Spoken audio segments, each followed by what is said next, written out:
Well, hello again, and welcome to another Weird News and Wacky History, a look behind the scenes at all's been happening throughout the years. I'm Pastor Roland Moss, your host, the old history guy. Today we're going to take a look at cheese. It's good. Sit back. I hope you're hungry.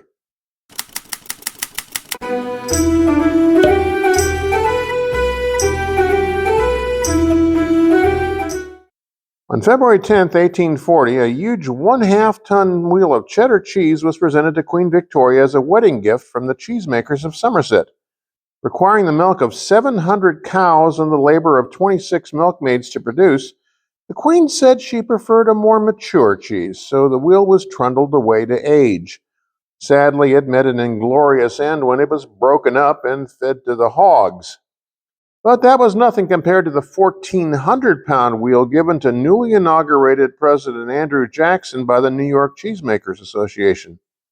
After touring the nation, it finally arrived in Washington. Jackson's fromage sat in the White House entrance for 4 years before Jackson threw open the doors to the public as he was leaving office for a world-class cheese tasting event in 1837. With carpets slick with ground-in cheese, a distinctly cheesy fragrance lingered in the mansion for many years. But there was an even earlier festive cheese. Thomas Jefferson received a 1,235-pound wheel made from the milk of every cow in Cheshire, Massachusetts in 1801. Inedible after a few years, the remnants were unceremoniously dumped in the Potomac. Maybe it's just best to pass on giving cheese as a gift. And in other cheesy news, football? Oh hum. Basketball? Big deal.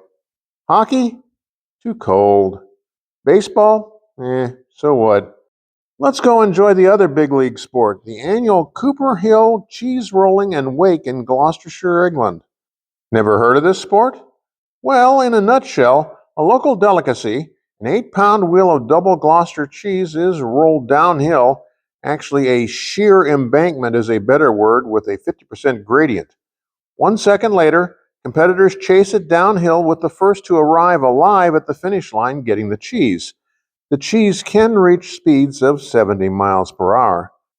Think I'm kidding? It's been described as 20 to 40 people chasing a cheese off a cliff and tumbling 200 yards to the bottom, where they're scraped up by the paramedics and packed off to the hospital.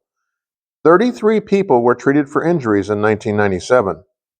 For more than 200 years, some say since Roman times, this has been an official yearly event in Britain. Then in 2009, it was downgraded due to safety concerns. No, not for the players, but for the spectators. Undeterred, it rolls on every spring bank holiday in Brockworth, just outside Gloucester.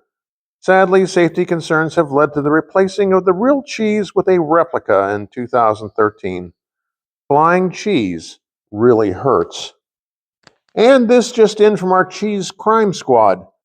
Parmigiano Reggiano is a hard, granular cow's milk cheese named for the only 2 areas in Italy where it's made, Parma and the Reggiano Emilia Bologna region. Highly regulated, the raw milk used for this king of all cheese must come only from those 2 areas, and the cheeses must be aged for at least 12 months. So valuable is Parmigiano Reggiano that Italian banks will accept it as collateral for loans. Sound delicious? Italian thieves think so too. From 2013 to 2015, a gang of robbers with extremely good taste stole 2,039 90-pound wheels of Parmigiano Reggiano. That's $875,000 worth of stolen cheesy goodness. This wasn't just a smash and grab organization. These scoundrels traveled central and northern Italy, looking for warehouses and cheese houses with little or no security. Using state-of-the-art tools and high-tech electronics to make off with the cheeses, they were then transported south to be illegally marketed. In fact, cheese is the #1 stolen item worldwide, with an estimated 4% of it swiped annually. One thief was caught with 21 tons of Wisconsin cheese worth $200,000 in 2013. Meanwhile, a tractor-trailer loaded with $85,000 worth of mozzarella vanished en route to Florida in 2015. You like cheese? Better lock the doors. And finally, a cheesy blast from the past. A staple on millions of dinner tables, an easy mealtime favorite, few people know its poverty-driven story. I'm talking, of course, about Kraft macaroni and cheese. The yellow and blue boxes first hit U.S. grocery shelves in 1937, during the worst of the Great Depression. From the beginning, its claim to fame was how inexpensive it was to buy and prepare. Kraft ads boasted that you could feed a family of 4 for just 19 cents. Desperate consumers took them at their word and gobbled up 8 million boxes in its very first year. With the coming of World War II, Kraft rose to the challenge and pumped out some 50 million boxes of their powdered cheese and macaroni product. Hugely popular due to meat and dairy limitations, one ration stamp was good for 2 boxes.